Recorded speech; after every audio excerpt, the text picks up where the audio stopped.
एक IS code है। IS 2189 2008, selection installation and maintenance of automatic fire detection and alarm system. आप इसको download करके पढ़ भी सकते हैं। इसको नहीं पढ़ना तो मोटी मोटी बातें समरी के माध्यम से मैं समझता हूँ। तो एक्चुअली इसमें क्या है कि फायर यदि किसी बिल्डिंग में लगती है तो उस फायर की 3 करेक्टरिस्टिक्स हैं। और फायर की जो पहली करेक्टरिस्टिक्स हैं वो है स्मोक के बाद में रेडिएंट एनर्जी। जब वो जलेगी तो फ्यूम्स उठेंगी, उसकी फ्लेम उठेगी, तो उसकी एक रेडिएंट एनर्जी है जो है उसके लाइट सिग्नेचर, जो विजुअल लाइट स्पेक्ट्रम से लेकर के IR स्पेक्ट्रम और UV स्पेक्ट्रम में भी जाते हैं। तो ये लाइट सिग्नेचर है, उसके इलेक्ट्रोमैग्नेटिक सिग्नेचर देती है। और तीसरी चीज़ यदि आग लगती है तो जो उत्पन्न करती है वो है हीट। तो इन 3 चीज़ों को किसी न किसी माध्यम से यदि आप डिटेक्ट कर ले रहे हो तो आपको क्या मिल जाएगा कि ये पता चल जाएगा कि यार सिस्ट कहीं ना कहीं फायर है, मतलब फायर कॉज हुई है, लगी है, आग लगी है। अब इसके लिए क्या है कि बहुत सारे डिटेक्टर हैं, रेंज ऑफ डिटेक्टर्स हैं एक्चुअली। तो रेंज ऑफ डिटेक्टर्स में आपके लिए सबसे पहली बात तो आप ये सिलेक्ट कीजिए कि किस एप्लीकेशन के लिए क्या चीज़ बहुत ज़्यादा सूट करेगी। तो जैसे हीट डिटेक्टर होते हैं, तो हीट डिटेक्टर भी हालांकि 2 तरह के होते हैं कि रेट ऑफ टेम्परेचर राइज और फिक्स्ड टेम्परेचर टाइप के होते हैं, या दोनों को मिक्स करके भी एक वर्जन हीट डिटेक्टर्स का होता है। और इसके अलावा होते हैं स्मोक डिटेक्टर्स। तो हीट डिटेक्टर्स और इसके अलावा एक और हीट सेंसिंग केबल भी होती है कई जगह पे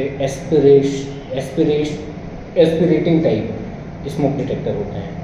उस पर एयर सैम्पलिंग के लिए एक फ़ैन लगा होता है और एक ट्यूब लगी होती है जहाँ से आप कलेक्ट करके लेके जाएगी एयर को, और फिर वो उसके चैम्बर में डिटेक्ट होगी। तो इस तरह के अलग अलग तरह के डिटेक्टर्स हैं, ठीक है ना। और मैनुअल जो कॉल पॉइंट है MCP, जिसको हमने यदि कहीं फायर देखी और डिटेक्टर हमने देखी, तो किसी व्यक्ति ने यदि देखी तो उसको मैनुअली कॉल कर सकता है। मैनुअली उसको शीशा खोलेगा या बटन दबाएगा तो सिस्टम को पता चल जाएगा कि है। तो इस तरह से डिटेक्टर्स होते हैं। अब ये जो डिटेक्टर्स हैं, ये डिटेक्टर्स में जैसे सूटेबिलिटी की यदि अपन बात करें तो जैसे बेसमेंट का यदि एप्लीकेशन है, या किचन का किचन में लगाना है, या पेंट्री में लगाना है, या मान लीजिए बैटरी वाला जो रूम है, बैटरी UPS रूम है, तो इन जगह पे हम जनरली हीट डिटेक्टर्स लगाते हैं। फिर इसके अलावा जो स्मोक डिटेक्टर्स हैं, स्मोक डिटेक्टर्स में जनरली मल्टी क्राइटेरिया डिटेक्टर यहाँ यूज हो रहे हैं। और यदि आप MPPWD SOR की बात करोगे तो उसमें तो जो बॉश करके कंपनी है तो उसका एकदम कॉपी पेस्ट किया हुआ है जो स्पेसिफिकेशन है। तो अब जो मल्टी क्राइटेरिया डिटेक्टर्स होते हैं, इन मल्टी क्राइटेरिया डिटेक्टर्स में जो smoke detector, multi criteria detector, इनको आप ग्राउंड और उसके ऊपर जो भी फ्लोर्स हैं आपके G+1 2 3 4, इनमें आप उसको इंस्टॉल कर सकते हैं। इंस्टॉल करने में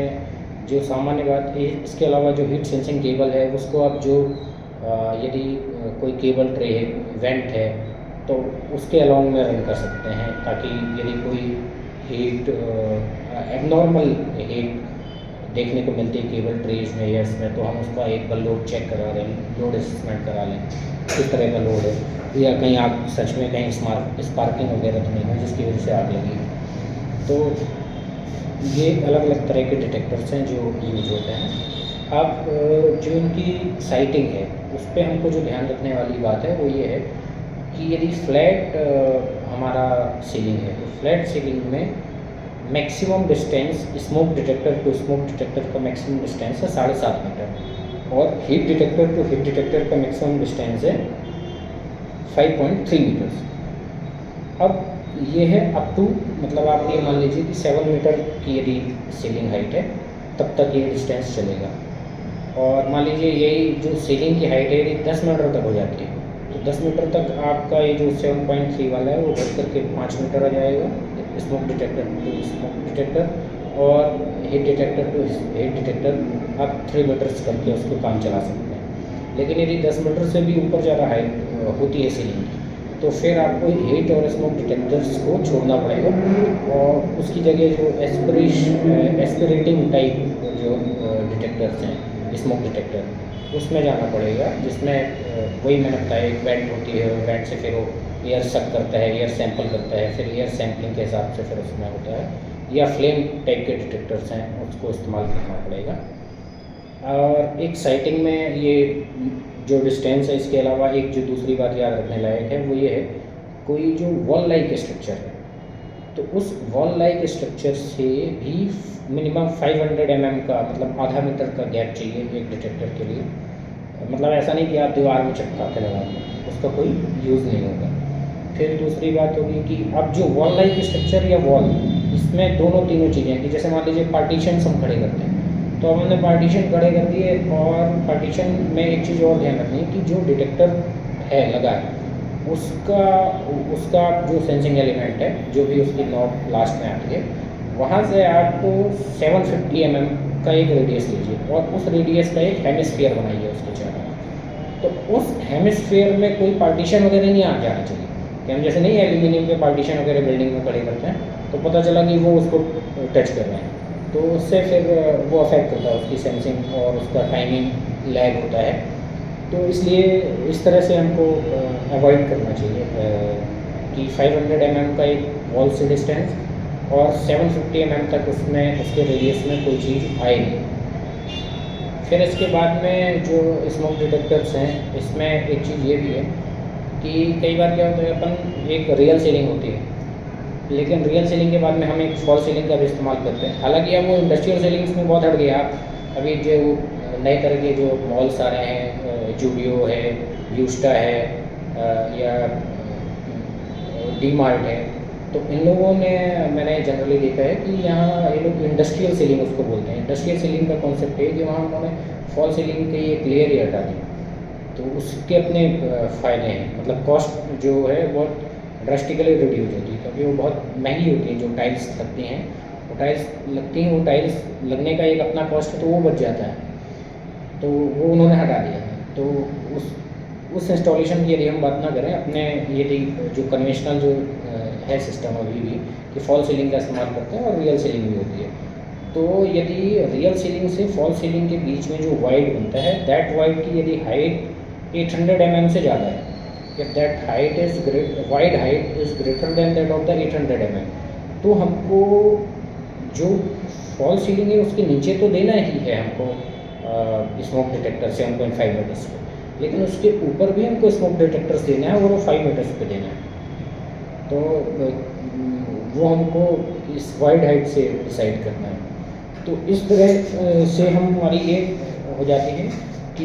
साइटिंग किस किस तरह से करते हैं। फिर इसके बाद में एक कॉन्सेप्ट है इसमें जोनिंग का,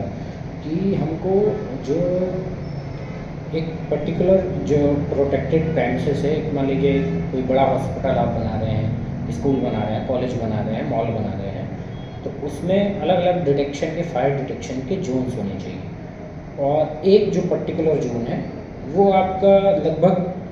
जो एक जोन, यदि आप एक जोन की बात करोगे तो एक जोन का एरिया 2000 स्क्वायर मीटर से ज़्यादा का नहीं होना चाहिए। और उस डिटेक्शन जोन के जितने भी डिटेक्टर्स हैं उनका आइडेंटिफिकेशन नंबर होता है, हर एक डिटेक्टर का होता है, तो उसको जोन वाइज, जैसे Z1/, मान लीजिए स्मोक डिटेक्टर तो SD/001, ऐसा करके उसकी एक नॉमेनक्लेचर पूरा डिटेक्टर्स का होना चाहिए, फायर के डिटेक्टर, स्मोक डिटेक्टर्स का। और जो हम लूप खींचते हैं अपने सर्वाइवल केबल से, तो एक जो लूप है उसकी लेंथ 3000 मीटर से ज़्यादा नहीं होनी चाहिए, सिंगल लूप की मैक्सिमम 3000 मीटर होना चाहिए। और एक जो लूप होगा, एक लूप में एक जो पर्टिकुलर लूप है उसमें 8 से ज़्यादा फायर की जोन नहीं होनी चाहिए, maximum 8 fire zone, maximum loop length 3000 metre. और जो डिटेक्टर्स, नंबर ऑफ डिटेक्टर्स हैं एक पर्टिकुलर लूप में, तो जो भी मैन्युफैक्चरर स्पेसिफाई करे, जैसे हम लोग यहाँ 4 लूप का FACP यदि मान लीजिए लगाते हैं इसमें, तो पर लूप 159 डिटेक्टर का हनीवेल का नोटिफायर जनरली देता है। ऐसा हनीवेल का नोटिफायर है, और एक अग्नि सुरक्षा करके एक कंपनी है, इसका भी आता है, लेकिन सबसे अच्छा हनीवेल का नोटिफायर है। और इसी के समतुल्य आप मान लीजिए किल्डेफेंगल, KIDDEFENWELL, तो किल्डेफेंगल और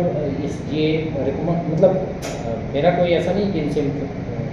कोई पार्टनरशिप है, बट ये है कि ये लोग मतलब इन लोगों का जो इक्विपमेंट क्वालिटी है वो बहुत बढ़िया है। हनीवेल का नोटिफायर की डिफेंडवेल,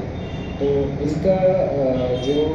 इनके जो डिटेक्टर्स हैं ये पर लूप में 159 डिटेक्टर्स मैन्युफैक्चरर बोलते हैं, लेकिन एक कोड बोलता है कि मैन्युफैक्चरर जो भी बोलता है उसके पर लूप का 90% आप मैक्सिमम करो। तो जैसे 159 मोटा माटी 160 पकड़ लो, तो 16 नंबर 144 मैक्सिमम 144 डिटेक्टर्स पर लूप रखना है,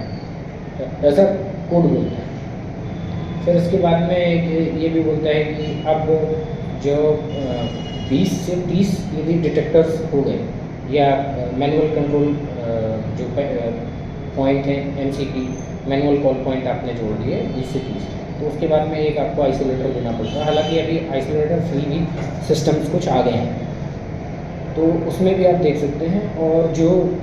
एमसीपी की जैसे अपन बात कर रहे हैं, तो मैनुअल कॉल पॉइंट में एक चीज़ जो ध्यान रखने वाली है वो ये है कि एमसीपी में को ऑपरेट करने के लिए जो ट्रैवल डिस्टेंस होता है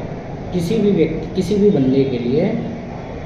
बिल्डिंग के किसी भी कोने से यदि वो दौड़े तो मैक्सिमम 30 मीटर रहे इंटरनल, और यदि बाहर का एक्सटर्नली यदि आपने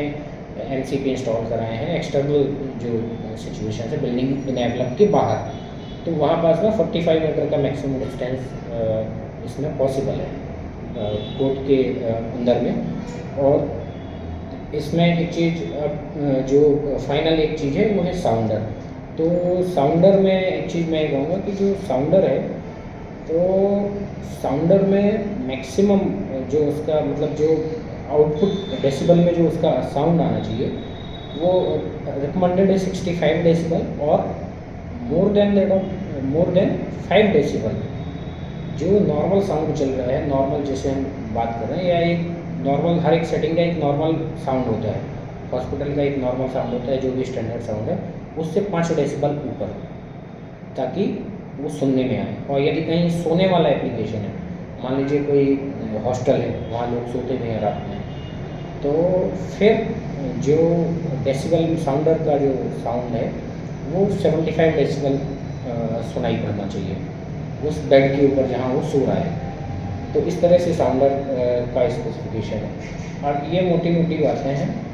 जो कि ज्ञान की बातें हैं जो ये कोड में इतने बड़े लिखी हैं, आप चाहो डाउनलोड करो और पढ़ लो,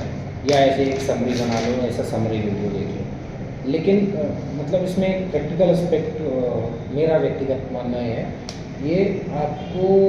ये जो ज्ञान है ये बार बार याद कैसे हो, केवल एक ही कि ठेकेदार जब भी कोई काम कराए या आर्किटेक्ट कोई भी काम कराए तो उसको क्वेश्चन करें बार बार, और क्वेश्चन कर करके जैसे आप बार बार क्वेश्चन होगी, आंसरिंग होगी, और बार बार आप अपनी जो सही चीज़ है जो कोड ऑफ प्रैक्टिस है उसके हिसाब से आप चीज़ों को कराने के लिए जब आप प्रयत्न करेंगे तब जाकर के ये चीज़ें धीरे धीरे आपको मतलब याद होंगी। मुझे भी अभी इतना याद नहीं, बट इतना ज़रूर है कि फर्स्ट एक रीडिंग के बाद में मुझे मोटी मोटी चीज़ें ये आ गया है समझ में कि यार ये क्या डिस्टेंस रखना है, क्यों रखना है, ऊपर कितने लगाना है, नीचे कितने लगाना है, बेसमेंट में कौन सा लगाना है, बेसमेंट के ऊपर कौन सा लगाना है। तो ये मोटी मोटी चीज़ें आप पकड़ करके रखिए, और अपने आर्किटेक्ट और कॉन्ट्रैक्टर्स जो भी हों साइट पे, या साइट पे कई बार फायर में मतलब प्रैक्टिस एक चलता है कि मेन कॉन्ट्रैक्टर ले लेता है, फिर वो किसी MEP वाले कॉन्ट्रैक्टर को अलग से कॉन्ट्रैक्ट दे देता है ना। तो इन लोगों से आपके रेगुलर यदि इंट्रैक्शंस होते रहेंगे इन सब चीज़ों को लेकर, तो ये चीज़ें धीरे धीरे आपकी प्रैक्टिस में आ जाएंगी। तो धन्यवाद।